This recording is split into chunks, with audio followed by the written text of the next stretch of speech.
बिस्मिल्लाहिर्रहमानिर्रहीम। सब खां पहिरियां मां कोडी जी प्रेस जो ॾाढो शुक्रगुज़ार आहियां जिन असांजे शॉर्ट नोटिस ते हिन प्रेस कॉन्फ्रेंस में शिरकत कई। बुनियादी तौर ते हिन प्रेस कॉन्फ्रेंस जे इनक़ाद जो मक़सदु इहो आहे त खैरपुर पुलिस जी कामयाबियुनि में हिकु ॿी कामयाबी जमा थी आहे, एड थी आहे, जंहिंमें खैरपुर पुलिस कामयाबी सां हिकु ब्लाइंड, ब्रूटल ऐं हीनस मर्डर ट्रेस करे वरितो आहे, जंहिंमें हिकु नाले शमन उर्फ़ चांगी जंहिंजी उमिरि 22 साल ॿुधाइजे थी, उनखे गुम कयो वियो 1 डिसंबर 2023 ते, जंहिंजो लाश 9 डिसंबर 2023 ते हथु आयो ऐं उन जे जवाबदारनि खे खैरपुर पुलिस कामयाबी सां ट्रेस करे वरितो, जंहिंजा बुनियादी डिटेल्स मां अव्हां जे साम्हूं रखां थो। हीउ वाक़ियो कोडी जी थाणे जी हद में थियो। क्राइम सीन मर्डर जो जेको आहे उहो कोडी जी PS जी हद में आहे ऐं जेको लाश असांखे मिलियो आहे उहो PS मीरवा जी हद मां मिलियो आहे, मीरवा केनाल मां मिलियो आहे, जंहिंजी FIR असां दर्ज करे छॾी आहे। उनजे जेको मक़तूल आहे उनजे भाउ जी मुदयत में FIR कल्ह जी तारीख़ में 5 वॻे दर्ज थी आहे, जेको गुनाह नंबर 245 जंहिंमें पाकिस्तान पीनल कोड जा कलम नंबर 364, 302 ऐं 201 शामिल कया विया आहिनि। ॾोह थियण जी तारीख़ 1 डिसंबर 2023 शाम जो 6 बजे आहे। गुनाह जी जेका रिपोर्टिंग आहे, जेका FIR जो दर्ज आहे, उहो 14 डिसंबर 2023 ते मक़तूल जे भाउ जी मुदयत में शाम जो 5 वॻे थियो। फ़रियादी जेको मक़तूल जो ब्रादर आहे, भाउ आहे, उनजो नालो रजब अली वलत ॾाढ़ू ज़ात थेबो वेठल खानण बुरड़ो तालका कोडजी। फोती जो शमन उर्फ़ चांगी नालो आहे, उमिरि संदसि 22 साल हुजे थी। फ़रियादी उनजो ब्रादर आहे। जेके जवाबदार FIR में नॉमिनेट कया विया आहिनि उन्हनि मां 2 जवाबदार असां गिरफ़्तार करे वरिता आहिनि ऐं उन पंहिंजो गुनाह बि क़बूल करे वरितो आहे। जेके जवाबदार असांजी गिरफ़्त में हींअर मौजूदु आहिनि, जेके अवां मीडिया सां असांजे पोयां बीठल आहिनि, उनमें हिकु अशफ़ाक़ हुसैन वलद मुश्ताक थेबो वेठल खानण बुरड़ो तालका कोडजी ऐं ॿियो जवाबदार शहबाज़ ॾिनो वलद रसूल बख़्श शेख वेठल वापडा कॉलोनी खैरपुर। 2 जवाबदार ॿिया बि आहिनि, उन मां हिकु अणसुञातल आहे ऐं हिकु जवाबदार इस्माइल वलद नामालूम शेख वेठल वापडा कॉलोनी खैरपुर।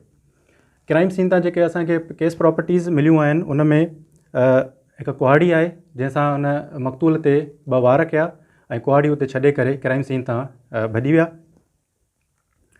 नाले रजब वलद ॾाढ़ू थेबो फ़रियाद कई आहे त मुंहिंजे नंढे भाउ शमन उर्फ़ चांगी खे संगावती ॻाल्हि तां तारीख़ 1/12/2023 ते शाम जो वक़्तु 6:30 बजे धारे जवाबदार अशफ़ाक़ थेबो, नंबर 2 शहबाज़ ॾिनो, नंबर 3 इस्माइल, नंबर 4 अणसुञातल जवाबदार क़त्ल करण जे इरादे सां अगवा करे खणी विया।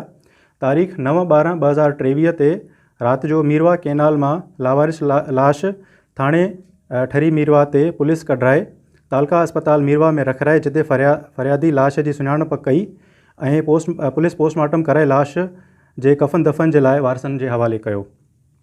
उन बाद मोरखा 14 डिसंबर 2023 ते फ़रियादी रजब अली थेबो जी फ़रियाद ते केस दाख़िल कयो वियो।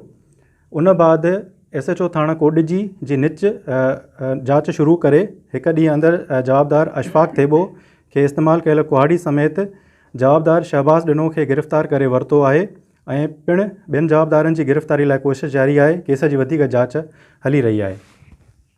लास्ट जॾहिं मीरवा पुलिस खे हथु आयो त उनजो मीडिया ते वायरल कयो वियो त जीअं असां उनजी आइडेंटिफिकेशन करे सघूं, ऐं जॾहिं मक़तूल गुम थियो हुयो त उन वक़्तु बि उनजी ख़बर मीडिया ते हलाई वई हुई त हीअ गुम थियल आहे। पोइ जॾहिं उहा ख़बर लाश मिलण जी उन वारसनि ताईं पहुती त उहे मीरवा आया ऐं उन लाश जी शनाख़्त कई। शनाख़्त 3 तरीक़नि सां उन्हनि करे वरिती। हिकु त जेको मक़तूल आहे उनजी चीच पहिरियां कटियल हुई, उन मां उनखे ख़बर पइजी वई त हीअ उहो ई थी सघे थो, ऐं उनखे काफ़ी तावीज़ पातल हूंदा हुया, उहे बि लाश जे मड़ में उनखे मिलिया।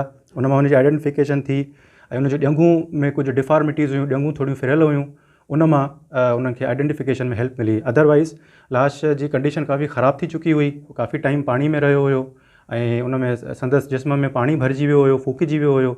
त इन्हनि 3-4 शयुनि सां जेका आहे उहो लाश जी आइडेंटिफिकेशन में काफ़ी हेल्प मिली। क्राइम सीन ते असांखे हिकु कुहाड़ी मिली आहे ऐं मक़तूल जी रत जा बि जुज़ा असांखे मिलिया आहिनि, जिन खे असां पंहिंजी केस प्रॉपर्टी में शामिलु करे वरितो आहे। ऐं क्राइम सीन जी जेका लोकेशन आहे उहा जानी बुरड़ा में आहे, जेका जवाबदारनि जी आइडेंटिफिकेशन ते उन क्राइम सीन ते असां वियासीं, उनखे सिक्योर कयोसीं ऐं केस प्रॉपर्टीज़ उतां असां हथु कयूंसीं। ही कुझु डिटेल्स हुया इन केस जे हवाले सां जेके अवां मीडिया सां असां शेयर करणु ज़रूरी सम्झोसीं, छो जो अहिड़े क़िस्म जा जेके केसिस आहिनि ॾाढा मुश्किल सां ट्रेस थींदा आहिनि, ख़ासि करे ब्रूटल ऐं जेके हीनियस मर्डर्स हूंदा आहिनि, ब्लाइंड मर्डर्स हूंदा आहिनि ऐं उन्हनि जा लाश पाणीअ में वहाया वेंदा आहिनि, त उन जा लाश या त गुम थी वेंदा आहिनि या मिलंदा आहिनि त दूर दराज़ इलाइक़नि मां ॾूराहनि मां मिलंदा आहिनि ऐं उनजी आइडेंटिफिकेशन तक़रीबन नामुमकिन हुजे थी। पर ही केस खैरपुर पुलिस थोरे ई वक़्त में ट्रेस करे वरितो, जवाबदार गिरफ़्तार करे वरिता, उन्हनि पंहिंजो गुनाह एडमिट कयो आहे। त इहो मां सम्झां थो त खैरपुर पुलिस जी तमामु वॾी अहम कामयाबी आहे, जंहिंजो क्रेडिट SHO ऐं उनजी जेका टीम आहे कोडिजी ऐं मीरवा वारनि ॾे वञे थो ऐं DSP कोडिजी ॾे वञे थो। बसि इहो चवण सां मां इहो प्रेस कॉन्फ्रेंस ख़तमु कंदुमि। अवां साफ़ी भाइरनि जा जेके सवाल जवाब हूंदा उनखे हाणे एड्रेस कयूं था। महिरबानी।